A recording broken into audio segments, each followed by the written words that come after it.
really just a kind of a glimpse of a practice that kind of involves letting go in a concrete way. You kind of begin to notice all of the ways. Did you feel that during the meditation?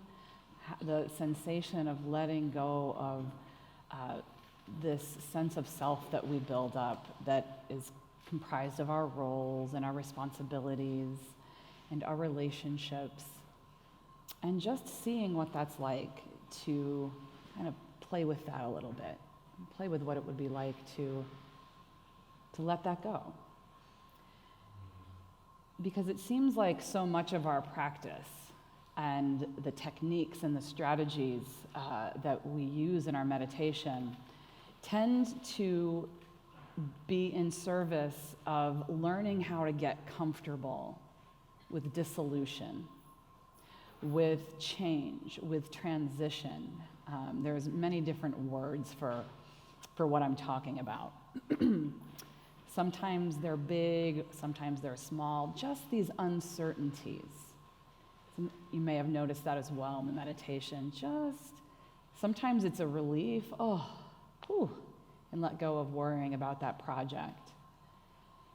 And then there's some edginess or tension that has a tendency to creep in at the thought of really letting go.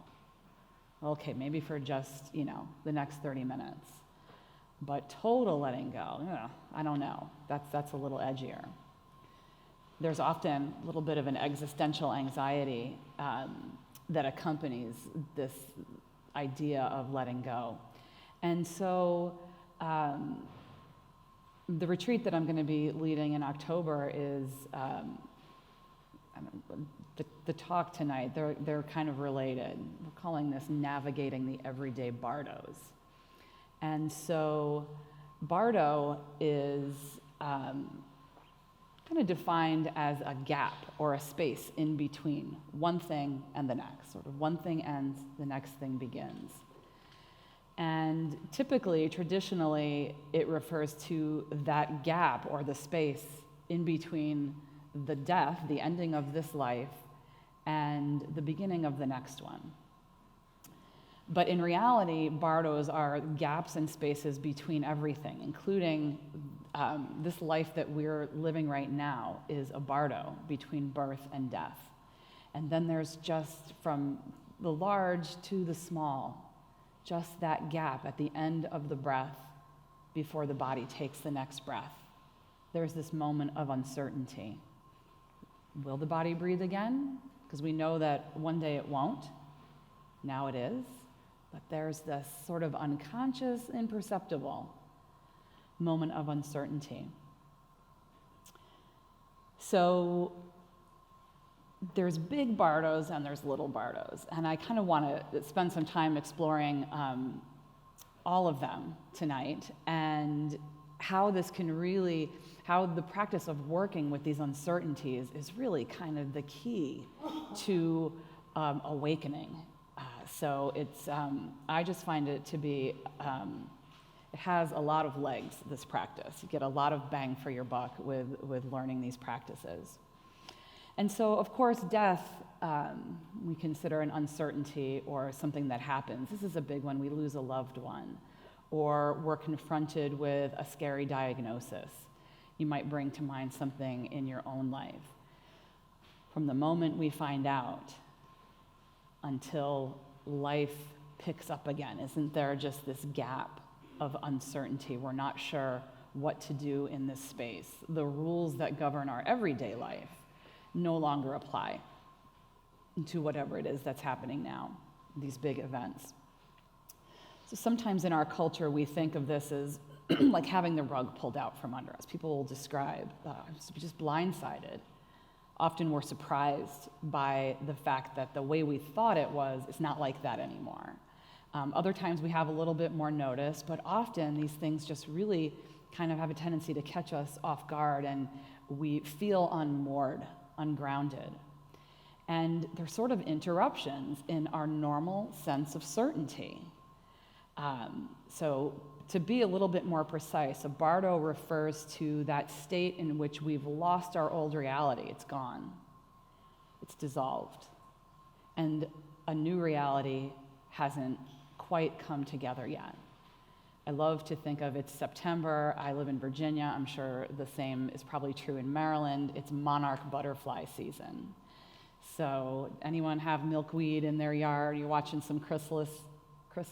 Is that the plural of chrysalis?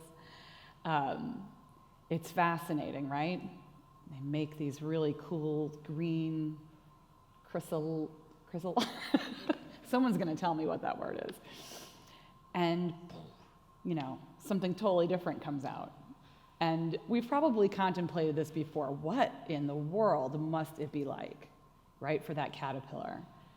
It actually liquefies in there, totally dissolves. I mean, I was using dissolve as sort of a nice visual for you, but this caterpillar completely dissolves and then turns into something else. The caterpillar has the benefit of not knowing what's coming, right? Which is not the case for us. So in reality, we don't know what's coming, but we think we do, and that's kind of the sticky wicket of this human life, is the ways that we think that life is predictable and is going to go as planned. So these in-between states, they're often really edgy, and they're just such fertile ground for practice because, well, we have no choice. They're going to happen. And even in this life, these bardos are happening all the time, and you can kind of replace bardo is a Tibetan, usually comes primarily out of the Tibetan tradition, but it's an immense trove of practices. So we'll just be kind of exploring a tiny slice tonight.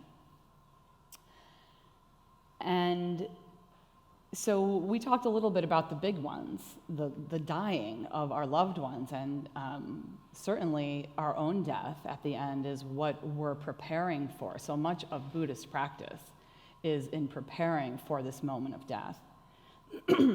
Yet during life, we have these moments all the time. And so aside from the big ones of the health-related, sometimes our life changes in a moment and can throw us into this uncertainty for something like a betrayal of trust. We thought we knew someone, or a situation, or a group of people, and all of a sudden, wow. And now we're in this uncertainty. And now, gosh, I thought I knew this person. If they could do that, then do I know anybody? Right? We can kind of be thrown into this existential crisis of we trusted our intuition, and we trusted I'm a good judge of character. And all of a sudden, wow, we're blindsided. The rug's pulled out from under us. What do we know? And it's this wanting to know, having to know really, that creates this solid ground under our feet, which we know is not really there. We may know that we've read about it. Maybe we've had some meditation experiences where we've really have personally experienced this kind of oneness and groundlessness. Yet when it occurs in our everyday life, it's like, wait a second, it's not what I planned for. Sometimes it's a sudden trauma or an accident. Something unexpected can put us in the same place where what we thought we knew is no longer true. Remember, it's this, we've lost our old reality and we're in this new reality. Everything's changed from that moment on. Even in the slightest way, it really kind of messes with us, with this sense of groundedness that we have. Other times it's a life stage. So you can be, traumatic experience free for your whole life, but you will hit the point where you will probably retire, right? Your old way of being is not the new way anymore. This can happen, sometimes people lose jobs, and then they're in this bardo state of not knowing. Sometimes this happens when kids leave the house. I'm not there yet, but I will be sooner than I know it. And wow, we know it's coming. We're not the caterpillar, we know it's coming. But it's this dissolution. Talk about a dissolution of roles or a changing of the role. And what do we do now? We can feel lost. in this place. Sometimes, probably almost all the time, this happens with the dissolution of relationships, divorces. Something we thought was solid is no longer there. And here we are. And this is the new way that it's going to be. So we can use these times that have a tendency to be fraught with unease, even though often there's a butterfly waiting at the other end. We by design, we don't know that in the moment. We can't feel that in the moment. And this is just the nature of things. So it's a great practice with these things that are occurring during our life. How do we get comfortable being in the discomfort, being in the soup of edginess and some of us want to check out and just go to bed. Other times, busy. We're going to distract ourselves from this reality that's uncomfortable. I don't know what to do with these circumstances. And of course, this is practice for the final dissolution at the end of our life, where we lose the literal connection to this physical body, which in the Buddhist tradition is not the end. It's the dissolution of this physical body. And this wakeful presence is unchanging.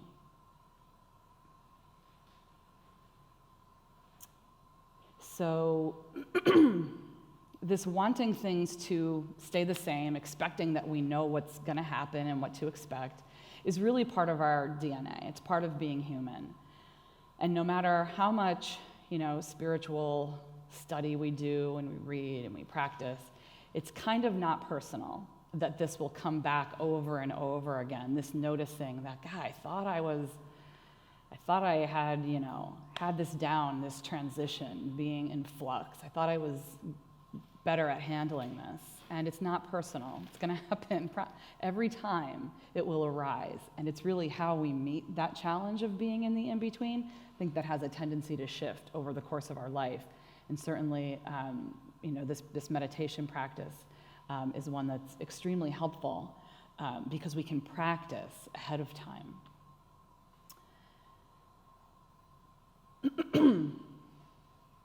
So I'm going to read you. I usually try to stay away from longer readings and evening classes because I know how that goes. But I found this to be really interesting. So I'm going to paraphrase with apologies to Bruce Tiff, the author of the book Already Free. Well, maybe that's a plug for his book too, so he'll forgive me. And I'm going to skim this and paraphrase a little bit. But he says, from a Buddhist point of view, our commitment to not feeling yucky emotions gives rise to a very convincing sense that we have some central, essential nature, that we're actually in charge of this show, and that our lives seem to be formed around something, and that something feels deeply problematic to us. By practicing our avoidance strategies over and over for decades, this is really what we do as humans, we become convinced that there must be a central thing around which our life revolves. And that center is composed of our vulnerabilities, which are perceived as problematic. So I'm reading this because he really just elucidates the problem of being human. Our whole life revolves around a problem, and this problem must be who we are, because it's always been there and it never seems to change. So these vulnerabilities, we don't seem to get mastery of the vulnerabilities. We kind of, ebb and flow with them, perhaps. And this belief serves us because it means we don't have to consider the possibility that there is no center to our lives, right? That's the key piece. No independently existing self, which is edgy. It's an edgy thought, that there's no self. So instead, we spend our lives in therapy and spiritual practice, trying to heal or take care of this problematic self that we've created. But as we begin to dissolve this sense of having an essential self, and absent this struggle, we show up each moment and just deal with life as it happens. So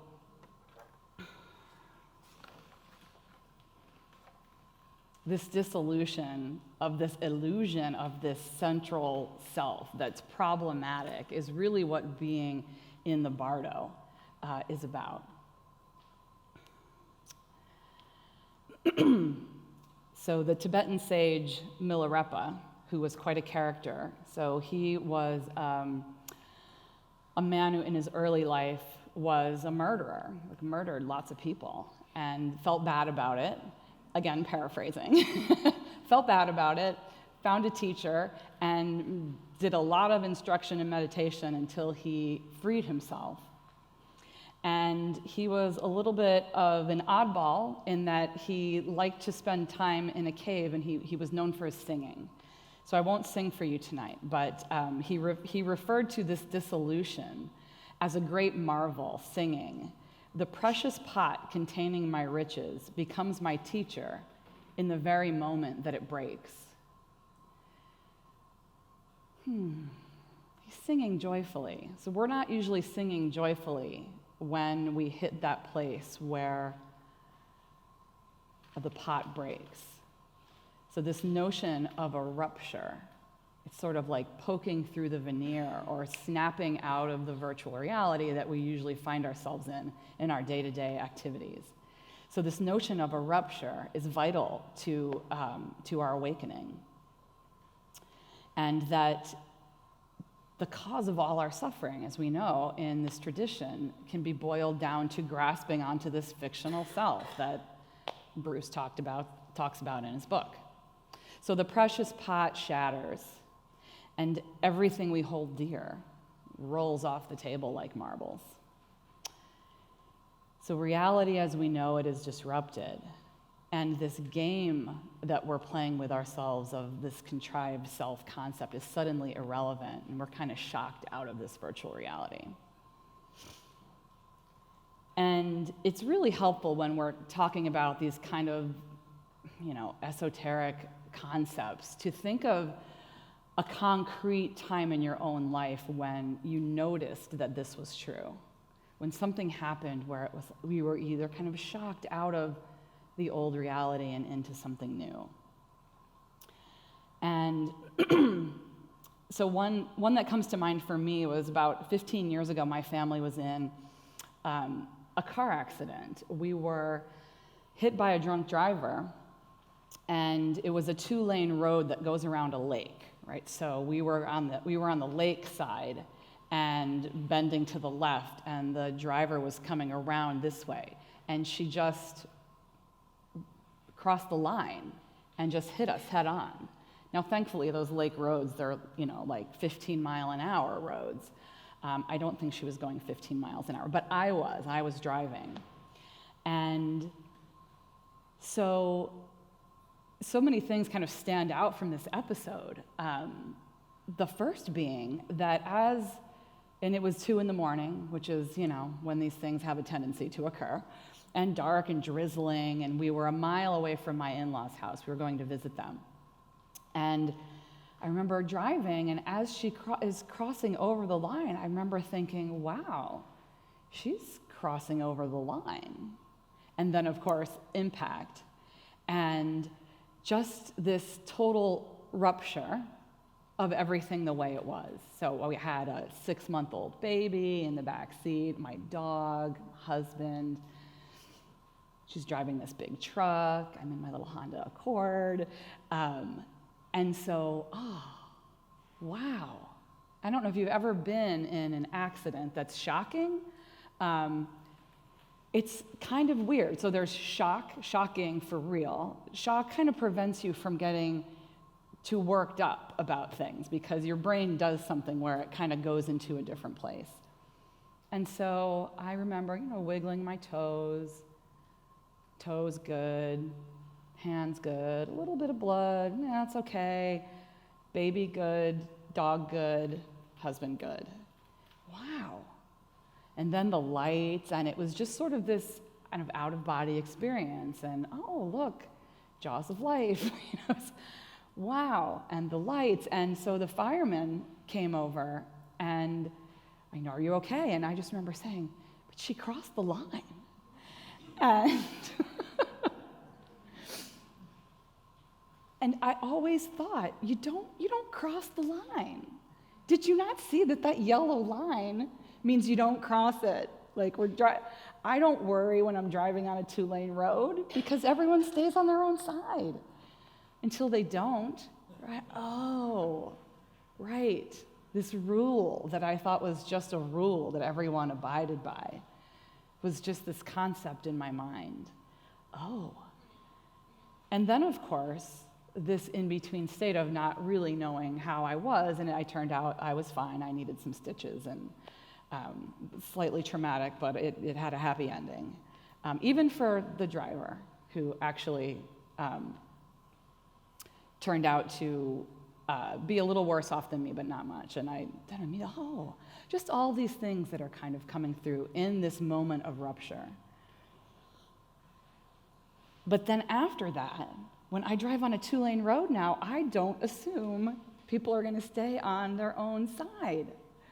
And isn't that interesting? So I find myself in this tension all the time. I spent, 36 years, I guess, at that point. No one crossed the line. So now I play a statistics game with it. But this is our habit. This is our mental habit as humans, to try to then put the world back together with all the rules and boundaries that keep me safe, that keep this self safe. Another example that I remember hearing from a friend about the dissolution of the way the world works was I ran into a friend the day after the election in 2016. And she was just she was walking her dog on my street, and she just couldn't speak. I can't even quote her because that was her. And I finally was like, get a hold of yourself. What's going on? And she's just, I just can't. I mean,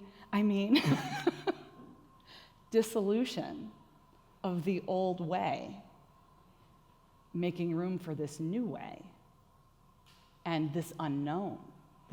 What does this mean? Everything I thought I knew about human nature and yada, yada, gone. So you can maybe think of some examples in your own life. And those are, of course, things that we know come and go, right? This dissolution, it's always dissolving and re-upping and dissolving and re-upping. But of course, when someone dies, when a loved one dies, or we're diagnosed with a serious illness or a terminal illness, don't we suddenly see how silly our regular complaints and annoyances are? And how visceral the present space is. This spacious presence. We're kind of knocked into this moment where everything kind of stands still. And even though it may be something unwanted that's put us in this place, there's almost this surreal feeling to it that's not altogether unpleasant, right? The unpleasantness comes when we start to tell the stories about what it means that this has happened, or what it means that I have this diagnosis. But in that spacious presence, it's just connection to our moment-to-moment experience. So this juxtaposition of the real and the unreal is sometimes really stark. And that's sort of the beauty of Bardo, is that it snaps us out of this habit of being on autopilot that dominates our everyday lives. So when we suffer a disruption like this, we find that we just can't play the game anymore. And sometimes that lasts. There's lots of people who have gotten a cancer diagnosis and they survive, and they're just not putting up with any of their priorities become kind of crystal clear. This is something that we hear over and over again. We're going to give up the game that we've been playing really before this without even giving it a second thought. But when we're forced to give up control, when we're forced to a tipping point where we're severely ill or in hospice, or we have to give control over our own body to other people to take care of us, holding it together is not an option. And it feels terrible, this breaking down in those moments, the letting go.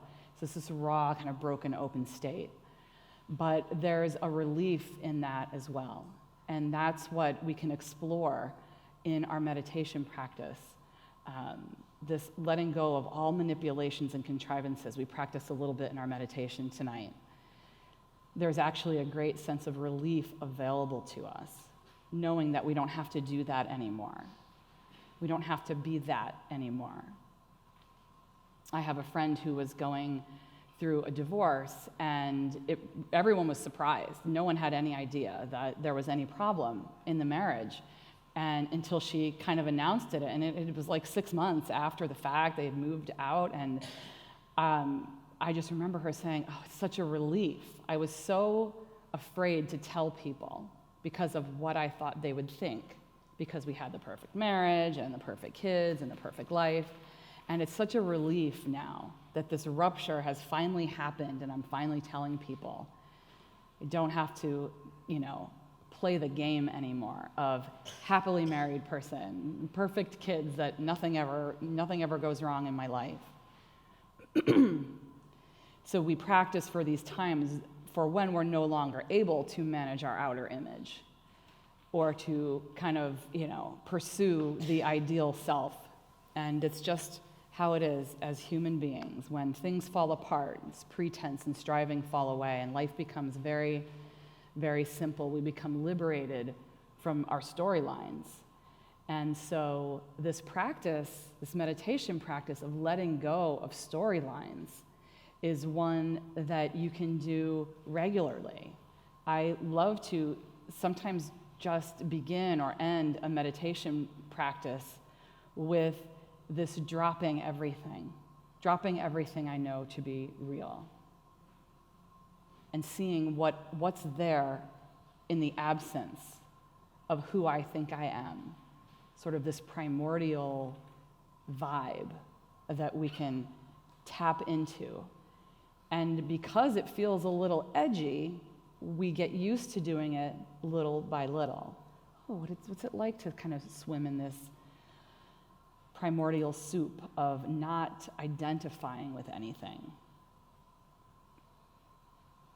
The Indian sage Krishnamurti wrote, "When the mind is still, tranquil, not seeking any answer or solution, neither resisting or avoiding, it is only then that the mind is capable of perceiving what is true.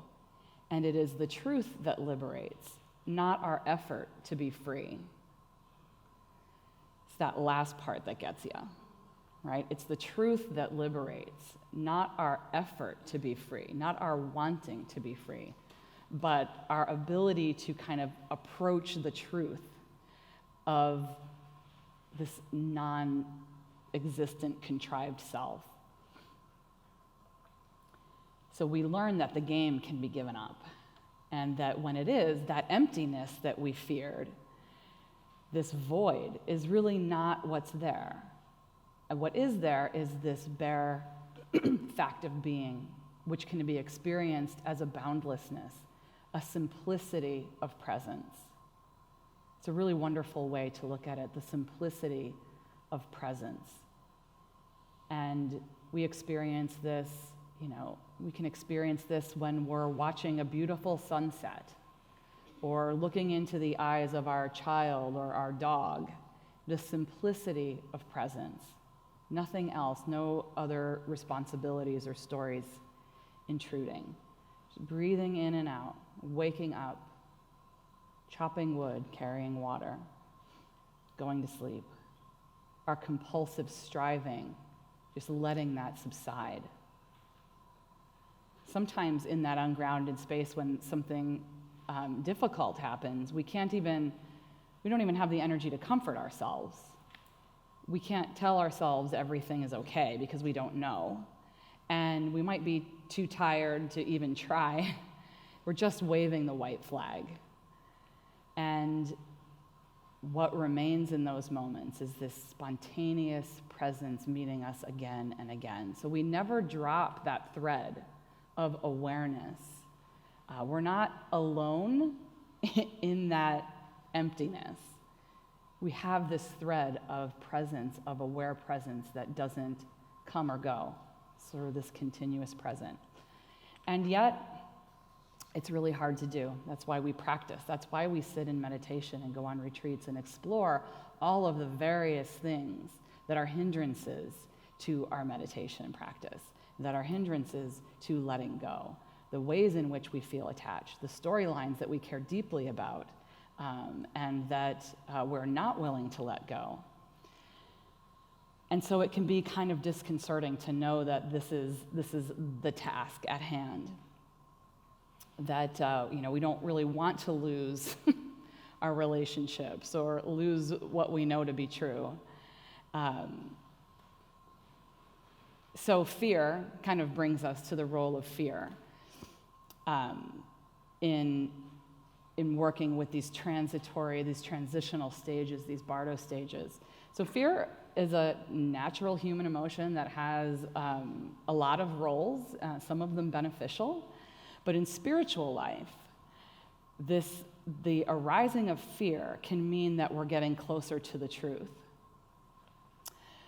which is that there is no ground. And again, then the edginess, that nothing is certain.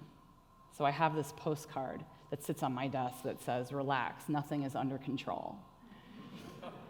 And that was a joke that someone got for me because I have a tendency to be a little on the controlling side, but I just felt so relaxed when I read that. I was like, just imagine if I didn't have to control anything. Nothing's under control anyway. Have you noticed?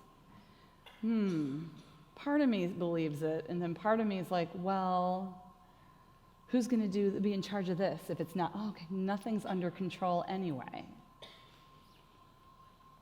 So the root, this is something I find really fascinating. The root etymology of the word fear is fare, F-A-R-E, like a ticket or a toll, like a price that has to be paid in order to discover the truth. Fear as a fare, so this marker of authentic growth. So fear is supposed to be there. It actually means we're getting some traction. So fear is the sort of underlying mood of the egoic or contracted self, the autopilot self, the emotional expression of suffering. And in the Buddhist tradition, this is connected to our ignorance, the ways in which we just don't understand the way things are. We just don't understand that nothing is permanent. We don't understand that suffering is a part of life. We don't understand that it's because we're clinging to so tightly is why we're suffering. We have this sort of veil of ignorance. It's not personal, but it can be worked with. And when it's unconscious and stays that way, we try to get rid of it. We give it a lot of energy. And sort of trying to get rid of our vulnerabilities we give so much energy to it that it kind of becomes our egoic center of gravity. So then everything has a tendency to orbit this primordial fear, really of staying alive and being okay. And it's mostly not conscious. And so we kind of go through life circumambulating around this suffering. And it's in working with that fear as it arises, that edginess, all the flavors of fear, that we practice with learning to be comfortable with the discomfort of knowing that there's no solid ground, right? The saying that the bad news is you're falling. The good news is there's no ground. So we can kind of, okay. It's a little spacious in this falling. There's a lot of elbow room in this falling, but there's no ground. This is sort of the relaxed, nothing is under control. So the extent to which we kind of understand this nature of reality as boundless presence, all of it, the good, the bad, the ugly, is the extent to which we can relax. And so I'll say that again because it's kind of important. The extent to which we understand the true nature of reality, which is not these little contracted cells, is the extent to which we can relax deep down, not at the beach, but like the soul relaxing that we're so longing for. It's why so many people come to meditation in the first place. When we know that, when we can feel that awareness and that presence, anything becomes bearable. We kind of cultivate this heart that can handle whatever comes our way. We get really intimate with that groundlessness, that we can have sanity when life is hard, even when we know the experience is going to be painful. So we're the caterpillar. We know something weird is about to happen. Maybe it's painful. I don't know if it's painful to dissolve in a chrysalis, but it's painful usually to lose a loved one. But we know it's coming sometimes. And if we can stay in the moment, in that presence, instead of jumping ahead into the what ifs and what does this mean, we can be in connection with what's in front of us, with what's happening, which touches into the heart of compassion that is such a fundamental part of this practice. And if we get pretty good at that, with all of the blips that happen in this life, perhaps there may be ease and comfort even in our own dying, in our own dissolution. So the Bardo practices are meant to guide one from the dissolution of this body and all of the layers of this body and into the next life or into whatever comes after, because there's a few options. It's not all the next life. And it's really fascinating to read that Tibetan book of living and dying. Presence emerges in the Bardo as the ground of being. And so because we get that on some level, like some of the things that I'm saying tonight, maybe they really resonate. Yeah, I get that. And yet, how strong the habit is. For me too. I'm definitely not up here as someone who has this 100%, but that goes back and forth from this deep understanding and experiential understanding through various life events to contracting so quickly out of habit. And so the wonderful Tibetan teacher Pema Khandro Rinpoche talks about this habitual grasping, even though we know better. She says, in this way, we experience ourselves over and over as both confusion and wisdom, a treacherous and fantastic situation. We taste the ground here and there, but we can't ingest it, which creates a dramatic friction, one that gives rise to all the mental poisons as a means of coping with this chronic cognitive dissonance between open ground and contracted being. This is the way it is for most of us. This open ground, contracted being. We're going up and down and up and down. Without some way of managing this experience, we never know if we're going to show up in the next moment as a Buddha or a demon. We're like God's one moment, tasting the fruit of the kingdom, and hungry ghosts the next, not able to swallow it. How confusing and how fantastic. This confusion is the raw material of wisdom. So the fact that this happens, it doesn't mean we're not doing it right, or we're not there yet. It's part of the plan. It's how we cultivate this raw material of wisdom, is in noticing that contraction. This is where mindfulness comes into play. We're aware that we're aware. And we can notice things, we can slow down the experience so that we feel the contracting coming on. And then, we can work with it with some of the skills we're learning that we've learned in our meditation practice. So the first essential point is rupture. And the second is giving up the game. And the third is this recognition that our actual ground of being, our inherent nature, is this dynamic, responsive, boundless presence. And so if there's a goal here, it's to know that ground and become intimate with it, familiar with it, learn what it feels like, what it tastes like, what it smells like, and learn how to relax into that inherent peacefulness that's available there. the peacefulness of not knowing what comes next. That kind of sounds like an oxymoron, right? The peacefulness of not knowing what comes next. We don't really usually relate to it that way, but we can practice relating to it that way. We practiced in the meditation we did tonight. Just residing, resting in this space of not knowing, of not identifying with all of the various things that are part of this life. And when we do, and the extent that we do, everything changes. We're no longer slaves to this kind of primordial anxiety that's there. So there's a funny teacher, activist, Glennon Doyle. Some of you might be familiar with her. She shared something recently that I thought was really funny. She said she was being interviewed by someone. At the end of the interview, the interviewer said, "Well, what's next for you?" And she said, "Well, I'm going to walk my dog."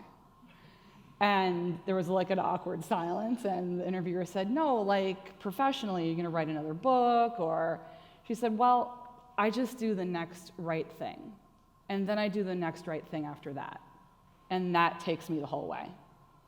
And it just reminded me, when I was thinking about this, about how we're freed when we don't have to know exactly what's coming next. We can just walk the dog. And after we get home, something else is going to show up that needs doing, or someone that needs tending to, or ourselves, our own heart that needs tending to. And so Pema Chodron, who is an American Tibetan Buddhist nun, who we love and writes really prolifically about this idea of no ground and of things falling apart. So from her book of the name, When Things Fall Apart, which you might want to get your hands on if you don't have it already, she says, things falling apart is kind of a testing and also a kind of healing. We think that the point is to pass the test or to overcome the problem, but the truth is, things don't really get solved. They come together and they fall apart. Then they come together again, and then they fall apart again. It's just like that. The healing comes from letting there be room for all of this to happen, this spacious presence, room for the grief, for the relief, for the misery, for the joy. And so our culture doesn't really like dissolution. It doesn't really allow for it. It's discouraged, right? We're kind of told to pull yourself together, to, move forward. And I think that when we see someone else dissolving, that it mirrors our own existential anxiety. And so how often do we want to just tell someone, in a nice way, of course, to just pull it together? That, oh, this will pass. It'll be back to normal before you know it. Like, we're projecting our own wanting solidity because we're seeing, oh, wow, if this could happen to them, this could happen to me. So this, this moving on, oh, just be thankful for what you have, or keep moving, distract yourself. Things will get back to normal soon. We don't really have rituals for dissolution in our culture. And some of you maybe come from cultures that do have rituals around dissolution, around mourning, giving time for things. There was a day when people would wear armbands for 30 days or longer after the death of a loved one, so that everyone would know they're in mourning. And what do we give ourselves these days? If the person dies on a Friday, you're probably going back to work on Monday, right? We do 3 days, yeah. So we don't have the structures in place that really support this unraveling. And we're marking the passage of time. There's no sort of rites of passage for children as they get older, for aging. And this has a tendency to fuel that anxiety because society is telling us that we should just be able to do it the way we used to do it. And we should have these kind of expectations that things will get back to normal.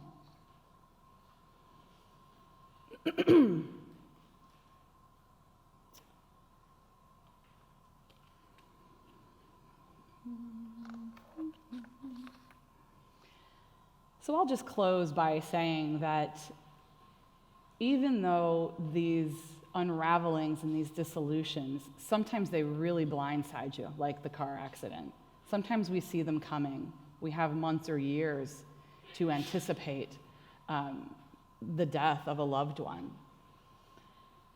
And that if we're careful, we can notice, if we're mindful, we can notice when we start to contract into the storylines about what's happening and the difference, the visceral difference in the body and heart when we drop that storyline and are just present with things the way they are. Just being with someone who's at the end of their life can be a wonderful experience of connection and intimacy when we let go of our attachments. And so, again, we can practice with this. This experience of dissolution can be wildly freeing. We can let go of this kind of psychological heaviness, this kind of accumulated weight that comes along with our usual momentum of life. So to walk the Buddhist path is to kind of dedicate our lives to abiding in that impermanent, empty, visceral presence, that boundlessness. And when I say dedicate our lives, it doesn't mean that we spend every moment of our lives in that boundless state, but we have a concerted effort to remember that that's our true nature. This is not who we think we are in our titles and all of these various things that society expects of us, but that we can reorient ourselves to let go over and over again into that boundless presence that's quite supportive. And then we can bear those losses that we know we're inevitably going to face with a greater ease and wakefulness, right? When we're lost in a story about what's happening, we're not there. We're not awake to what's right in front of us, which is so tangible. And then it's possible, when our own death draws near, that we can relax with ease into this ground of being as we finally let go of this body and experience liberation, this sort of being in this undefended, groundless space. So I hope that that's helpful in the next time you find yourself kind of in one of these Bardo states that's uncomfortable. That maybe first you notice the ones that aren't so uncomfortable, right? These in-between states that happen when you're parked in your driveway and you're getting out of the car, but you're not in your house yet, right? That's a transition moment. It can be unknown. You don't know what's going to be going on in that house, right? What's going to need your attention. You're boundless. You can relax into that state. Anytime we're transitioning, anything can happen. So we can start to pay attention to those times and let go of expectations and see if we can be present with things the way they are. And then when the harder things come along, seeing if we can practice it then, and then, and then, all the way through to this final dissolution. So I want to thank you for coming tonight. It's been my pleasure, and I hope to see you again. Thank you so much.